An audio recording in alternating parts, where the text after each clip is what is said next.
आज शाम के लिए हम यीशु और ज़काई के बारे में जो है वो सीखेंगे।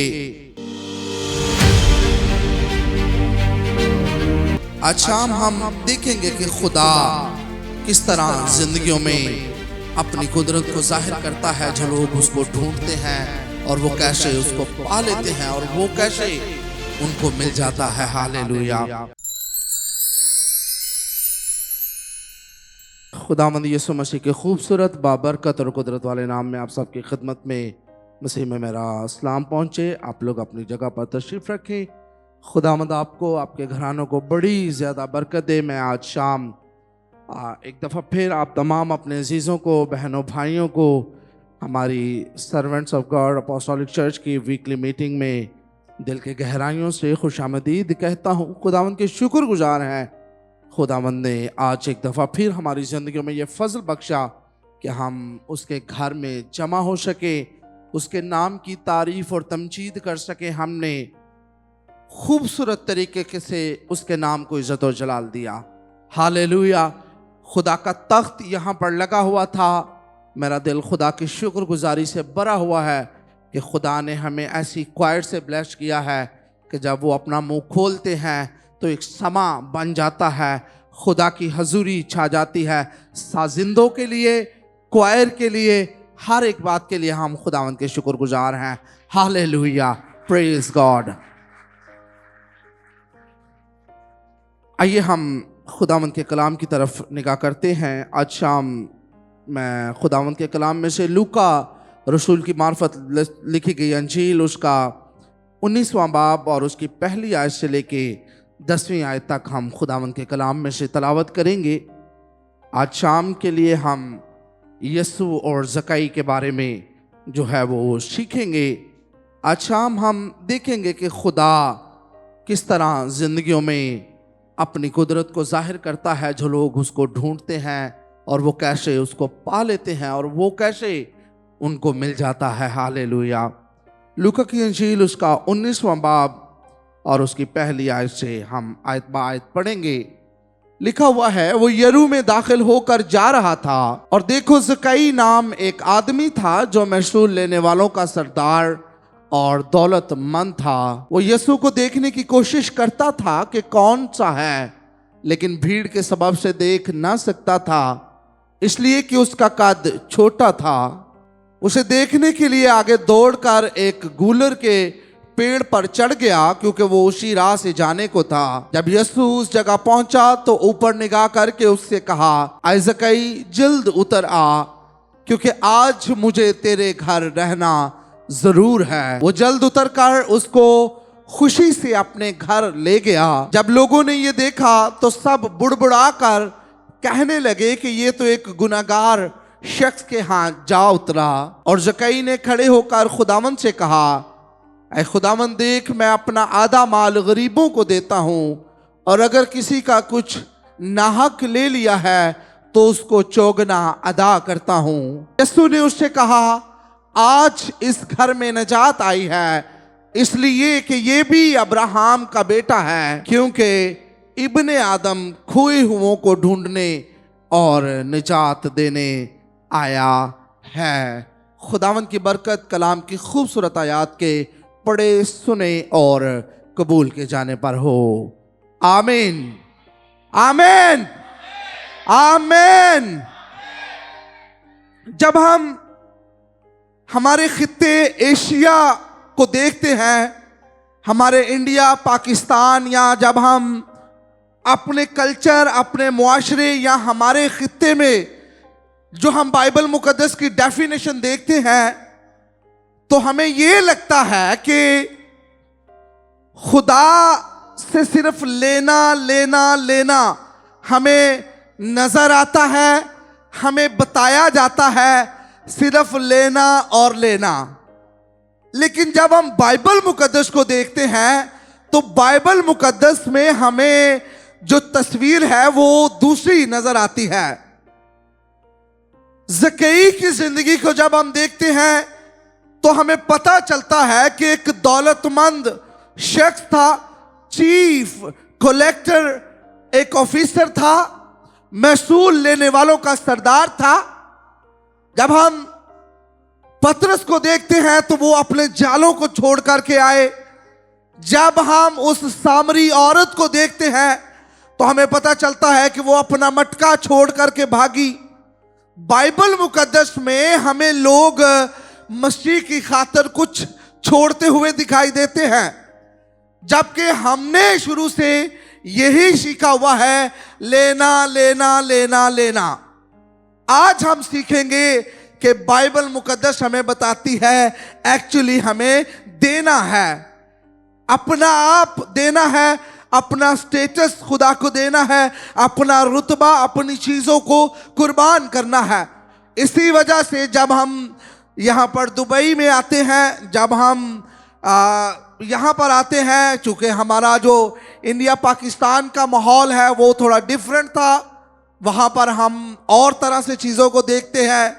लेकिन बाइबल मुकद्दस को जब हम बगौर मुताला करते हैं तो हमें चीज़ें देते हुए यहाँ पर लोग जो है वो नजर आते हैं। आज शाम हम ज़कई के बारे में सीखेंगे। ज़कई और यीशु मसीह का जो मुलाकात हुई, उसके क्या नताइज निकले और क्या उसका एंड जो है वो हुआ। पहली आयत हमें बताती है कि यीशु अल मसीह नासरी जो है वो यरू शहर में दाखिल होकर के जा रहा था। ज़कई वहां पर था और ज़कई ने सुना कि यीशु मसीह यहां पर से गुजरेगा या यीशु मसीह यहां पर आ रहा है। चूंकि जब यीशु मसीह ने अपनी ज़मीनी खिदमत का आगाज किया, बाइबल बयान करती है कि उसके चर्चे जगह बजगह होने लगे थे। चूंकि जो काम वो करता था, जो चीजें, जो मोजज़े उससे वकूफ़ पज़ीर होते थे, वो पहले कभी किसी से ना हो पाए और ना ही पहले किसी से वो हुए थे। वो जब जनाजों के पास से गुजरता तो वो जनाजे पढ़ने के लिए कभी शरीक नहीं हुआ था, बल्कि वो जनाजों को देखता, उनको रोकता और उसको मुर्दे को आवाज देता और वो जिंदा हो जाता। अगर वो किसी लंगड़े को देखता तो वो लंगड़े को कहता कि उठ और चल फिर। अगर वो कभी 38 साल के बीमार को देखता तो उसे कहता अपनी चारपाई उठा चल फिर। अगर वो किसी गूंगे को देखता तो वो उसे बोलने की ताकत बख्शता। अगर वो किसी बहरे को देखता तो वो उसे कहता कि सुन, और वो सुनने लगता। अगर वो किसी अंधा कोई अंधा उसे पुकारता तो वो उसको बोलता, बुलाता, उसको कहता कि मैं तेरे लिए क्या करूं। वो उसे कहता यही कि मैं देख सकूं, तो वो उसे कहता कि देखना शुरू कर, और वो देखने लगता। हालेलुया। जब ज़कई के पास ये सारी बातें, ये सारे मामूलात, ये सारी रिपोर्ट्स राइट लेफ्ट से फिजाओं में घूमती हुई उसके पास पहुंची, तो बाइबल बयान करती है कि ज़कई के अंदर ये विश पैदा हुई। ज़कई ये चाहता था कि मैं यीशु मसीह को देखूं। जब हम ज़कई की लाइफ पर गौर करते हैं तो ज़कई के बारे में लिखा हुआ है कि वो महसूल लेने वालों का सरदार था। अलगा, can you put verse number 1 please. देखो, ज़कई नाम एक आदमी था जो महसूल लेने वालों का सरदार था। हालेलुया। और इंग्लिश में लिखा हुआ है which was the chief among the, सही है, वो चीफ था, वो सरदार था महसूल लेने वालों का। मतलब जब हम इसकी तशरीह करते हैं, जब हम इसकी डेफिनेशन देखते हैं, तो वो सिर्फ खुद महसूल नहीं लेता था, बल्कि उसके अंदर बहुत सारे लोग थे जो महसूल लेते थे और उसको रिपोर्ट करते थे। और ये जो महसूल लेने वाले का काम था, ये काम वो लोग रोमी हुकूमत के लिए करते थे। और यहूदी लोग जो थे वो इनको कोई अच्छे लोग नहीं समझते थे। अगरचे ज़कई जो है वो यहूदी कौम से था, लेकिन ये काम रोमी हुकूमत के लिए करता था, जिसकी वजह से माजरत के साथ इसको कौम का गरदार भी समझा जाता था। बनी इस्राइल कौम के साथ वफादार नहीं समझा जाता था इसको। इनका जो शोबा था, इनका जो डिपार्टमेंट था, इनका जो काम था महसूल लेने का, इस काम को कोई अच्छा पेशा नहीं माना जाता था, बल्कि इस काम को बुरी निगाह से देखा जाता था। और ना सिर्फ ज़कई खुद ये काम करता था, बल्कि इसके अंडर लोग थे और ये उनका मैनेजर था, बॉस था, उनका एक बड़ा ऑफिसर था। और बाइबल ये भी बयान करती है कि एक दौलतमंद आदमी था। इसके पास बहुत सारी दौलत थी, बहुत सारा मालो मता था, बहुत सारे पैसे थे इसके पास। ये कोई गरीब आदमी नहीं था, ये कोई गली में आवारा फिरने वाला कोई छोटा सा क्लर्क नहीं था, ये कोई आम जॉब करने वाला, नौकरी करने वाला आदमी नहीं था, बल्कि लिखा हुआ है सरदार और दौलतमंद था। लेकिन जब इसने सुना कि यीशु मसीह नासरी मेरे शहर में आ रहा है, तो बाइबल बयान करती है कि इसने कहा कि मैं यीशु मसीह को देखना चाहता हूं। अंग्रेजी जुबान में, यहां पर उर्दू जुबान में लिखा हुआ है कि उसने देखने की कोशिश की, लेकिन इंग्लिश तर्जमे में कोशिश का लफ्ज इस्तेमाल नहीं हुआ। कोशिश लफ्ज अंग्रेजी में इस्तेमाल नहीं हुआ। अंग्रेजी में इसके लिए जो लफ्ज इस्तेमाल हुआ है वो ढूंढने का है, वो खोज करने का लफ्ज है। यानी यीशु को ज़कई सिर्फ देखना नहीं चाहता था, बल्कि वो उसको पाना चाहता था। क्यों वो पाना चाहता था? क्योंकि ज़कई एक यहूदी था और यहूदियों के यहाँ ये दस्तूर था कि जब एक यहूदी खानदान में एक बच्चा पैदा होता था, उसे छोटी उम्र में ही अंबिया इकराम के सहायफ तोरा की तालीम दी जाती थी। ज़कई ने बाइबल मुकद्दस में यीशु मसीह के बारे में बेशुमार पेशन गोइयाँ जो है वो सुन रखी थी। और ना सिर्फ ज़कई उन पेशन गोइयों को देखकर सुनकर सिर्फ यीशु को देखना चाहता था, बल्कि वो यीशु मसीह को ढूंढ रहा था कि जो पेशन गोइयां मैंने पढ़ी हुई है, जो मैंने बचपन से सुन रखी है चीजें, मैं सिर्फ उनको देखना नहीं चाहता, बल्कि मैं उस हस्ती को पाना चाहता हूं। और हम देखते हैं कि आखिर पर जाकर उसने उसको पा लिया, उसने उसको हासिल कर लिया। लेकिन इस बीच में एक ऐसा भी सिचुएशन हमें नजर आती है, ऐसे हालात हमें नजर आते हैं जो हालात बिल्कुल ज़कई की फेवर में थे। जब ज़कई ने इरादा किया कि मैं यीशु मसीह को देखना चाहता हूं, उसने अपने स्टेटस को, अपने रुतबे को, बिलखसूस उसने इस चीज की भी परवाह नहीं की कि मुझसे हिसाब लेने वाले मेरे काम का, मेरे ऑफिस का क्या होगा, बल्कि बाइबल बयान करती है कि वो यीशु को देखने के लिए निकल गया। वो यीशु को देखना चाहता था, वो पहुंचा उस जगह पर जहां पर यीशु मौजूद था। लेकिन जब वो वहां पर पहुंचा तो वहां पर एक बहुत बड़ा मसला उसके सामने था। मैं और आप जानते हैं कि जब भी कभी यीशु मसीह हमें नजर आते हैं तो उनके चौगिर्द एक भीड़ हमें नजर आती है। 15-20 हजार के करीब लोग यीशु मसीह के चौगिर्द हमें दिखाई देते हैं। लोगों का मजमा लगा रहता था, लोग बीमारों को लाते थे, लोग अपनी मुश्किलों से रिहाई पाने के लिए, लोग मौजज़ात देखने के लिए, लोग रिहाई पाने के लिए, चंगाई हासिल करने के लिए, यीशु मसीह की कुदरत को देखने के लिए उसके चौगिर्द बहुत सारे लोग हमें जो है वो हमेशा नजर आते हैं। जब ज़कई वहां पर पहुंचा है तो ज़कई यीशु को नहीं देख पा रहा। लोग बहुत ज्यादा हैं, रश है, भीड़ बहुत ज्यादा है, और ज़कई का जो कद है वो छोटा है। एक बहुत बड़ी प्रॉब्लम ज़कई के सामने आ गई है। ज़कई के पास बहुत इजी था कि वो ये कह सकता था कि खुदावंद मैंने तो कोशिश की है, अब मेरा कद छोटा है, मेरा कद भी बनाने वाला तू ही है, सो मैं वापस जाता हूं अपने काम पर। लेकिन बाइबल बयान करती है कि इस मसले को, इस प्रॉब्लम को, इस चीज को उसने अपने पांव के नीचे रौंदा।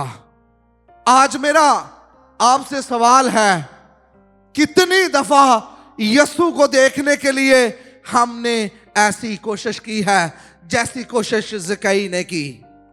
बड़ा इजी था ज़कई के लिए कि वो जा सकता था वापस। बहुत आसान था कि खुदावन मैं आया हूं, मैं अपने ऑफिस को छोड़ करके, अपने प्रोटोकॉल को छोड़ करके, अपने रुतबे को छोड़ करके, मैं इमेजिन करता हूं कि वो एक महसूल लेने वालों का सरदार था। बहुत सारा माल, बहुत सारा सामान, फ्रूट, वेजिटेबल्स, बहुत सारी गंदम अजनास उसकी मर्जी से शहर में आती होंगी और उसकी ही मर्जी से चीजें शहर के बाहर जाती होंगी। लोग बहुत सारे तोहफे तोहफे उसे देते होंगे। उसके ऑफिस में बहुत सारे लोगों की भीड़ लगी रहती होगी। उसके घर में बहुत सारे तोहफे जाते होंगे, बहुत सारी रिश्वत जाती होगी, बहुत सारी चीजें जाती होंगी। लेकिन उस दिन ज़कई ने सारी चीजों को, अपने हर किस्म के मामलात को एक साइड पर रखा और वो चल पड़ा है। मैं यीशु मसीह को देखना चाहता हूं। हमारी उर्दू की बाइबल में लिखा हुआ है, और यीशु को देखने की कोशिश करता था कि कौन सा है, लेकिन भीड़ के सबब से देख ना सकता था। उसने इरादा किया, वो निकला अपनी टेरिटरी से, अपनी जगह से, अपने घर से, अपने ऑफिस से। आज शाम मैं आप सबको भी कहना चाहता हूं कि अगर आप यीशु को देखना चाहते हैं, अगर आप यीशु को मिलना चाहते हैं, तो ज़कई की तरह आपको भी अपने कंफर्ट जोन से निकलना है। हमारे लिए बड़ा अच्छा होता है हम एसी वाली जगह पर बैठकर दुआ करें। हम बड़ा पसंद करते हैं हम अच्छी जगह पर बैठकर खुदा के नाम को जलाल दे।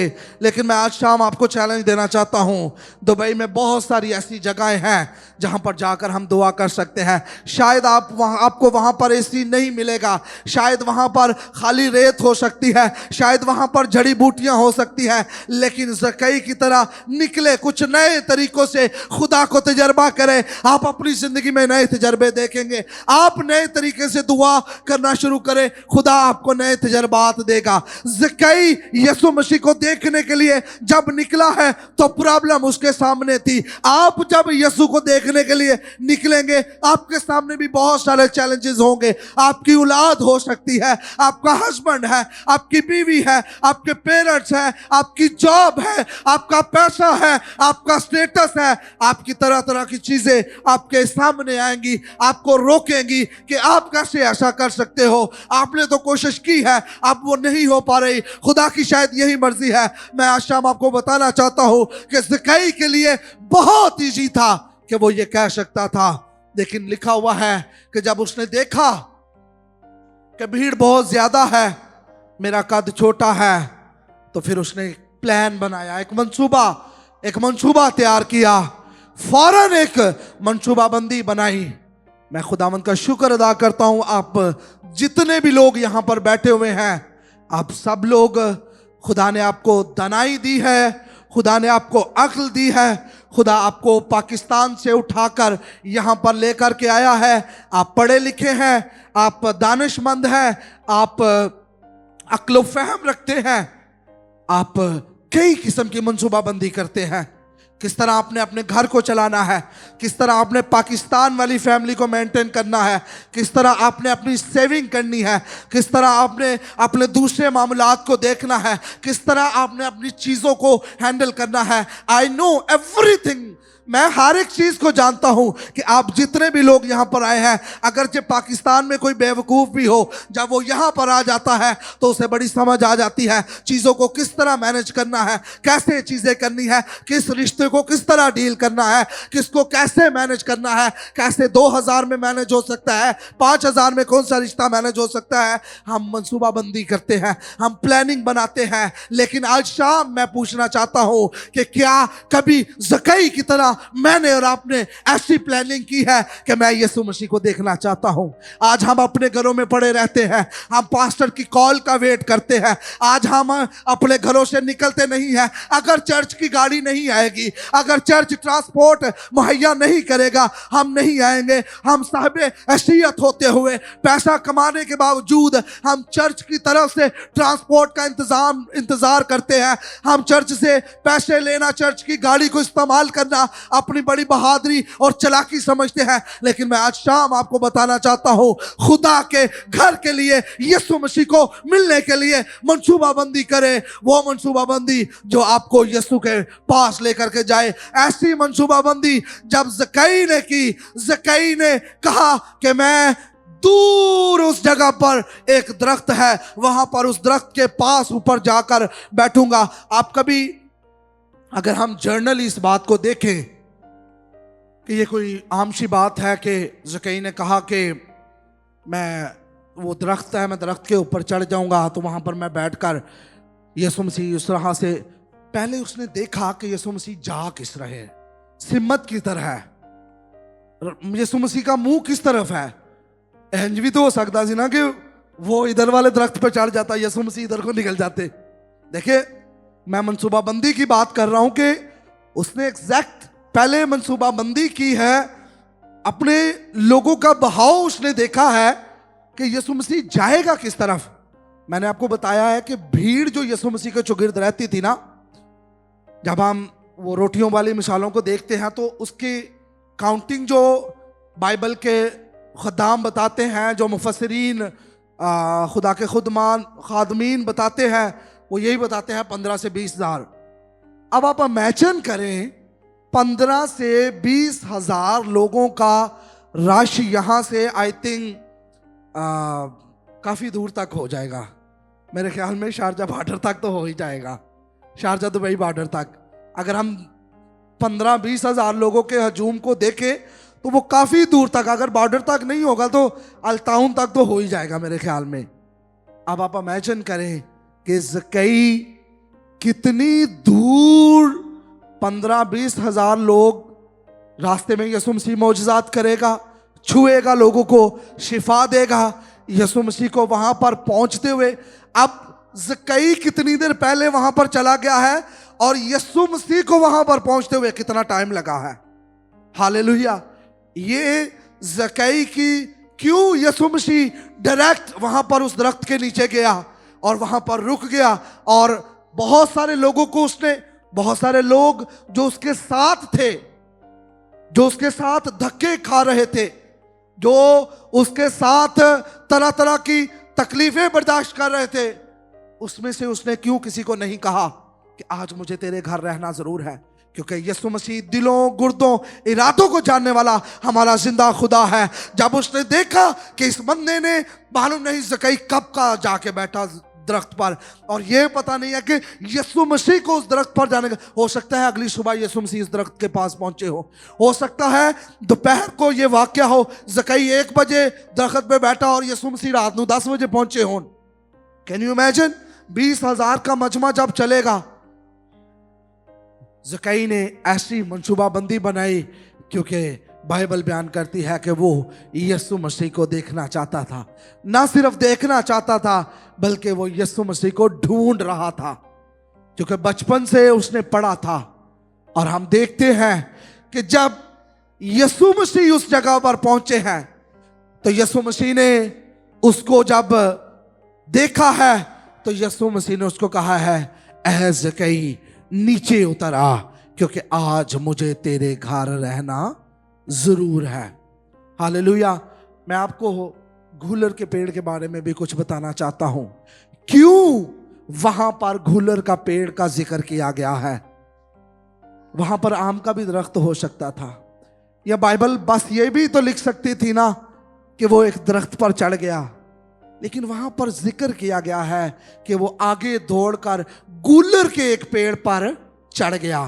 Hallelujah. Olga, can you put verse number 2 or 3? I think. Can you go back? Yeah. Okay. The next one. दौड़कर एक गूलर के पेड़ पर चढ़ गया। गूलर के गूलर के पेड़ के लिए जो अंग्रेजी का लफ्ज इस्तेमाल हुआ है ना, ये एक्चुअली जो अंजीर का दरख्त है उसी दरख्त का ये एक दूसरा नाम है। रेवलेशन यहां पर क्या है, खुदावंद यीशु मसीह क्यों वहां पर जाकर रुक गए, क्यों खुदावंद यीशु मसीह ने ज़कई से कहा कि ऐ ज़कई नीचे उतर आ, आज मुझे तेरे घर रहना जरूर है। अदन के बाग में अंजीर के दरख्त के पत्तों की लुंगियां बनाकर आदम और हवा ने अपने आप को खुदा बाप से छुपाया। लेकिन यहां पर एक आदम है, एक आदम का बेटा है जिसने फिर अंजीर के दरख्त पर चढ़कर अपने आप को छुपाया नहीं है, बल्कि वो अंजीर के दरख्त पर इसलिए गया है ताकि वो यीशु मसीह को देख सके। हालेलुया। खुदावंद यीशु मसीह इस बात से हैरान हुए कि एक आदम था जिसने अदन के बाग में अंजीर के दरख्त के पत्तों की लुंगियां बनाकर अपने आप को उनसे छुपाया, लेकिन एक ये आदम का बेटा है जो दोबारा फिर अंजीर के दरख्त के ऊपर आ गया है, लेकिन इसका मकसद अपने आप को छुपाना नहीं है, बल्कि इसका मकसद है कि वो मुझे ढूंढना चाहता है। हालेलुया। और यीशु मसीह ने उससे कहा कि नीचे उतर आ, मुझे आज तेरे घर में रहना जरूर है।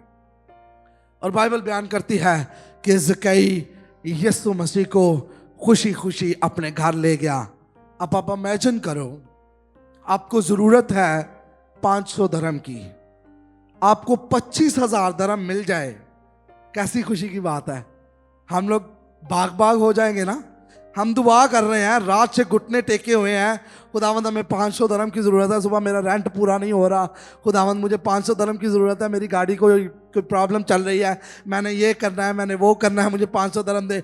लेकिन आप रात दुआ करते रहें 500 दरम के लिए और सुबह आपको 25,000 दरम मिल जाए, तो आपकी एक्साइटमेंट ही सेपरेट होगी, डिफरेंट आप फ्लो में चलने लग जाएंगे। ज़कई यीशु मसीह को देखना चाहता था, ज़कई सिर्फ ढूंढ रहा था कि जिसकी पेशन गोइयां मैंने सुन रखी है वो दिखता कैसा है, वो कैसा होगा, वो जो मौजूजात करता है वो कैसा नजर आता है, वो सिर्फ देखना चाहता था, वो ढूंढ रहा था। लेकिन जिसको ढूंढ रहा था वो उसके पास आ गया और वो उसे कह रहा है कि आज मुझे तेरे घर रहना जरूर है। हालेलुया। ज़कई खुशी से उसको अपने घर ले गया। हालेलुया। ज़कई खुशी से उसको अपने घर ले गया, यीशु मसीह उसके घर चले गए। हालेलुया। लेकिन यीशु मसीह ज़कई के घर में चले गए, ज़कई यीशु को अपने घर ले गया, ज़कई बहुत एक्साइटेड है, लेकिन एक स्पेशल काम जो होने वाला था वो अभी तक नहीं हुआ। निजात का काम अभी तक नहीं हुआ। निजात का काम हुआ जब ज़कई ले गया यीशु मसीह को, तो ज़कई सारा जब माहौल देख रहा है, यीशु मसीह घर में है, ज़कई ने इकरार किया कि मैं अपने माल का आधा हिस्सा गरीबों को देता हूं, और अगर किसी का कुछ नाहक ले लिया है तो उसको 4 गुना अदा करता हूं। इसका मतलब है कि करप्शन बड़े पैमाने पर वो करता रहा है, रिश्वत अच्छी लेता रहा है, इसलिए वो ऐसा इरादा कर रहा है। यहां पर मैं आपको एक बात बताना चाहता हूं, जब तक आप गुनाह को तर्क नहीं करेंगे तब तक निजात आप हासिल नहीं कर पाएंगे। हालेलुया। जब हम यूना की किताब में जाते हैं, जब हम यूना की स्टोरी को देखते हैं, यूना के उस कहानी में हम देखते हैं कि जब तक यूना जहाज के अंदर था तूफान था, वहां पर सिचुएशन बड़ी वेस्ट थी, वहां पर हालात ऐसे थे कि लोगों को लगा हम मर जाएंगे, अजनास फेंक दी गई, इवन जहाज को ठीक करने वाले आलात फेंक दिए गए, लोग परेशान हो गए, सारे अपने अपने खुदाओं को याद करने लगे। लेकिन तूफान थमने का नाम नहीं ले रहा। फिर जब उन्होंने कुरा डाला, फिर जब उन्होंने यूना को समंदर में फेंका, जब रीजन को उन्होंने निकाला, उसके बाद तूफान थम गया और जहाज वाले लोगों की जिंदगी जो है वो बच पाई। ज़कई यीशु मसीह को अपने घर ले गया। आज हम में से बहुत सारे लोग दुआएं कर रहे हैं, रोजे रख रहे हैं, लेकिन हम गुनाह को तर्क नहीं कर रहे। जब तक यूना को जहाज में से फेंका नहीं गया, तूफान नहीं थमा। जब तक ज़कई ने इकरार नहीं किया, तब तक यीशु मसीह ने नहीं कहा कि आज इस घर में नजात आई है, क्योंकि ये भी अब्राहम का बेटा था, क्योंकि इब्ने आदम खोए हुओं को ढूंढने और नजात देने आया है। हालेलुया। मेरे अजीजों, आज शाम मैं आपको बताना चाहता हूं कि खुदावंद यीशु मसीह आपको मिलना चाहता है। क्या आप उसको मिलने के लिए ज़कई जैसी कोशिश कर रहे हैं? क्या आप आज अपने स्टेटस को, अपने आराम को, अपनी चीज़ों को, अपने माहौल को, अपने कंफर्ट जोन को छोड़ने के लिए तैयार हो? अगर आज आप तैयार हो ऐसा करने के लिए, तो वो आपको मिलने के लिए तैयार है। वो आपके घर आपके साथ खाना खाने के लिए भी तैयार है। और जब वो आपके घर आ जाए तो इकरार करना मत भूलिएगा। जब आप इकरार करेंगे, जब आप उसके आगे अपने आप को सरेंडर करेंगे, तो फिर वो आपको हमेशा की जिंदगी के इनाम से वो आपके और मेरे बारे में कहने वाला होगा कि ये भी अब्राहम का बेटा था, क्योंकि इब्ने आदम खोए हुओं को ढूंढने और निजात देने वाला है। मेरी दुआ है खुदावंद मुझे और आपको फजल बख्शे कि हम ज़कई की तरह यीशु मसीह को ढूंढे, ज़कई की तरह हम यीशु मसीह को पाने के लिए अपनी मनसूबाबंदी, अपनी सोच, अपनी समझ, अपनी अक्ल का इस्तेमाल करें। खुदावंद मुझे और आपको आज के कलाम के वसीला से बरकत दे। आमीन।